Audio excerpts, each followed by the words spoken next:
सम्मेलनको रूपमा स्थापित गर्नुपर्छ र नयाँ शक्ति निर्माण गर्दै भए गरेका राजनीतिक दलहरूलाई सशक्त दबाव सिर्जना गर्ने र उहाँहरूबाट पुनः मुलुकको सही नेतृत्व भएन भने नेतृत्वको लागि पनि तयार हुने एउटा परिस्थिति सिर्जना गर्न सम्म अर्जुन दृष्टि राख्नुपर्छ भन्ने मान्यताका साथ हामीले यो सम्मेलनको आयोजना गर्ने जमर्को गरेका छौँ। म आम सञ्चार माध्यमका साथीहरूलाई आग्रह गर्न चाहन्छु, तपाईँ हामी साँच्चै यो मुलुकका सचेत जिम्मेवार र देशभक्त नागरिक हौँ भने आज सोच्ने बेला आएको छ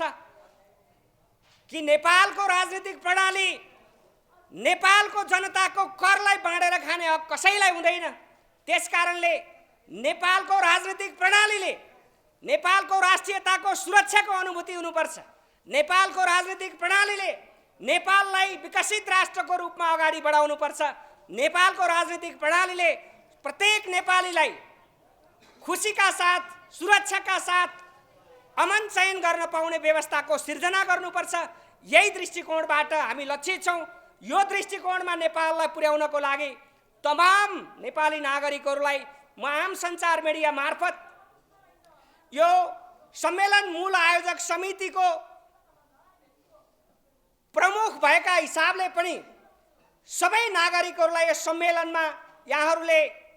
यथोचित सहयोग, साथ सहयोग, समर्थन, सहभागिता सबै जनाइदिनु हुनेछ र यो सम्मेलन सम्पन्न गर्नका निमित्त बनेका उपसमितिका संयोजकहरूले आजैका दिनबाट यो सम्मेलन मेरो हो, यो सम्मेलन हाम्रो हो, यो सम्मेलन यो मुलुकको परिवर्तन र रूपान्तरणको लागि हो, समग्रमा यो सम्मेलन राष्ट्रिय हितका निम्ति हो, नागरिकको खुसीका निम्ति हो भन्ने दृष्टिकोण राखेर अहोरात्र खट्नु हुनेछ र त्यो सम्मेलन सफल बनाउनको लागि तपाईँ हामी सबै सफल हुनेछौँ। यही दृष्टिकोणका साथ अगाडि लाग्नका निमित्त र आम सञ्चार मिडियालाई यही ढङ्गले आफ्नो सूचना सम्प्रेषण गर्नका निमित्त पनि हार्दिक अपिल गर्दै, आग्रह गर्दै यहाँहरू सबै आजको पत्रकार सम्मेलनमा आइदिनु भयो,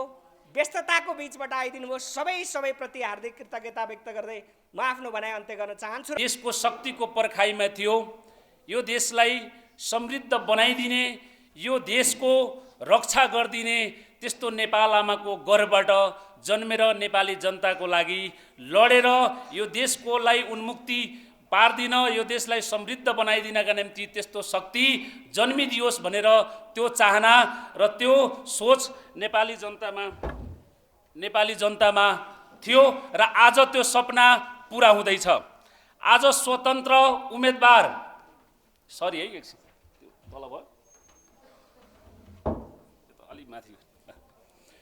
स्वतन्त्र उम्मेदवार तथा वैकल्पिक राजनीतिक शक्तिहरू एक ठाउँमा आउनै पर्छ। यो नआउनुको विकल्प छैन। त्यसकारणले गर्दा आज देशैभरिका स्वतन्त्र उम्मेदवारहरू र वैकल्पिक राजनीतिक शक्तिको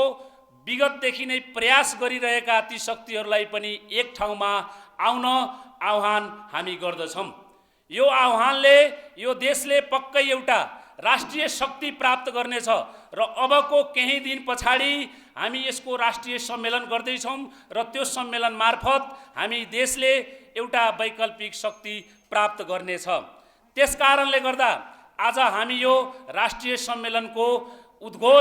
घोषणा पत्रकार सम्मेलन गर्दैछौँ र यो पत्रकार सम्मेलनको प्रेस विज्ञप्ति म तपाईहरू सामु राख्न चाहन्छु। प्रिय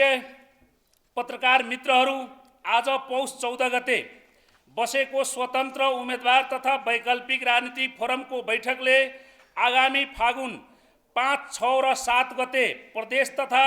प्रतिनिधि सभा सदस्य निर्वाचनमा भाग लिएका सबै स्वतन्त्र उम्मेदवार तथा वैकल्पिक राजनीतिक शक्तिहरूको राष्ट्रिय सम्मेलन 2069 काठमाडौँमा गर्ने निर्णय गरेका छौँ।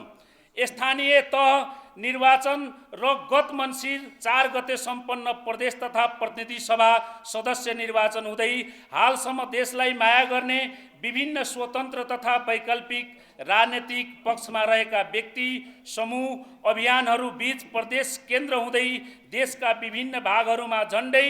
82 वटा मिटिङ, छलफल, अन्तर्क्रिया कार्यक्रमहरू भइसकेको आज पौष 14 गते 83औं कार्यक्रममा हामी पत्रकार सम्मेलन गरेर आगामी बाटो तय गर्ने स्थितिमा आइपुगेका छौँ। नेपालको राजनीतिमा आजसम्म यस्तो सङ्गीन घडीमा जहाँ हरेक नागरिकले राष्ट्र र राष्ट्रियतालाई केन्द्रमा राखेर निर्णय नलिने हो भने मुलुक थप भड्कालोतर्फ जाने निश्चित छ। 3 दशकभन्दा लामो समयदेखि यो देशलाई भ्रष्टाचार, सुशासन र अविकासको दुष्चक्रमा कुशासन अविकासको दुष्चक्रमा फसाउँदै कयौं राष्ट्रघाती कदम उठाएका प्रमुख दल, पात्रहरू तथा पछिल्ला राजनीतिक घटनाक्रम हेर्दा आम नेपाली जनता, सचेत नागरिक समाज अझै चुप लागेर बस्नु गम्भीर अक्षम्य गल्ती गर्नु हो। गत स्थानीय तहको निर्वाचन, त्यसपछिको प्रदेश तथा प्रतिनिधि सभा सदस्य निर्वाचनमा आम र सचेत मतदाताले देखाएको मत परिणामले अब देशमा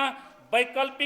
सहित परिवर्तन र नेतृत्व खोजिरहेको अनुभूति भएको सबैले महसुस गरेका छन्। स्थानीय तह निर्वाचन, प्रदेश तथा प्रतिनिधि सभा सदस्य निर्वाचनमा स्वतन्त्र रूपमा उम्मेदवारी दिएका स्वतन्त्र उम्मेदवारहरूले नेपालको राजनीतिमा देखाएको चासो र सहभागिताले देशमा परम्परागत विभिन्न वाद र दर्शनका खोल ओढेका दल र व्यक्तिहरूबाट यो देशको परिवर्तन हुन सक्दैन भन्ने स्पष्ट मेसेज दिइसकेका छन्। सम्पन्न सबै निर्वाचन र परिणामहरूको गहन विश्लेषण गर्दै आम नागरिकको चाहना र अबको आवश्यकतालाई मध्यनजर गर्दै सबै स्वतन्त्र उम्मेदवारहरू, वैकल्पिक शक्तिहरू, राष्ट्रवादीहरू र प्रगतिशील सोच राख्ने सम्पूर्ण व्यक्ति समूह अभियानहरू एक ठाउँमा उभिन आवश्यक रहेको मनन गर्दै आज पौष 14 गते गरेको स्वतन्त्र उम्मेदवार तथा वैकल्पिक राजनीतिक शक्तिहरूको संयुक्त बृहत बैठकले आगामी फागुन 5, 6 र 7 गते काठमाडौँमा राष्ट्रिय सम्मेलन गर्ने निर्णय गरेको पत्रकार तथा उपस्थित सबैमा जानकारी गराउँदछौँ। उक्त राष्ट्रिय सम्मेलन मार्फत देशमा राजनीतिक शुद्धिकरण, सुशासन, आर्थिक समृद्धिको स्पष्ट रोडम्यापको खाकासहित सशक्त वैकल्पिक राजनीतिक शक्ति घोषणा समेत गरिनेछ। साथै स्वतन्त्र उम्मेदवार तथा वैकल्पिक राजनीतिक शक्तिहरूको राष्ट्रिय सम्मेलन 2069